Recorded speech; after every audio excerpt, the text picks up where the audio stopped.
heavily armed man arrested one day after last week's deadly Capitol riot had sent text messages threatening to kill the mayor of Washington as well as House Speaker Nancy Pelosi, according to a government memorandum.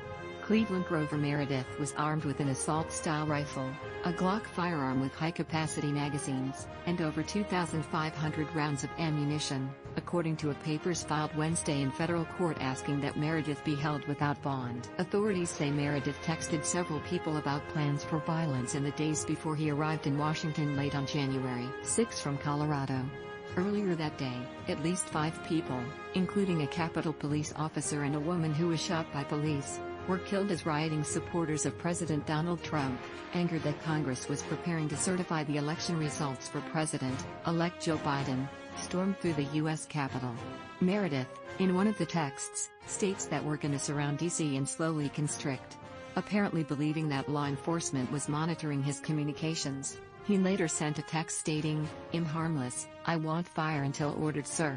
No tolerance whatsoever."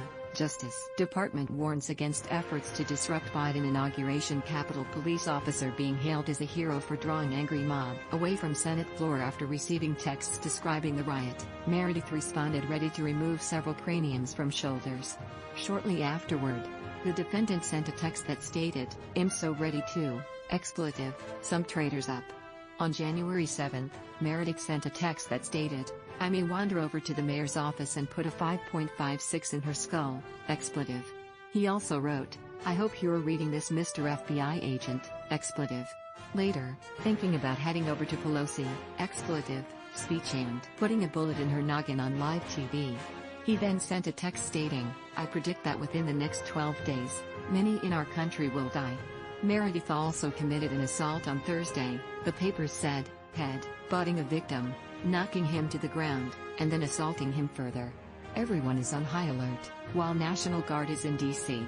State capitals prepare for potential armed protests. Meredith faces charges of interstate communication of threat, possession of an unregistered firearm and unlawful possession of ammunition. A clearly disturbed, deranged, and dangerous individual that fantasizes about committing horrific acts of violence and takes countless steps to carry them out by driving across several states with a trailer stocked with thousands of rounds of ammunition and multiple firearms, including an assault-style rifle, should not remain in the community, the federal filing says.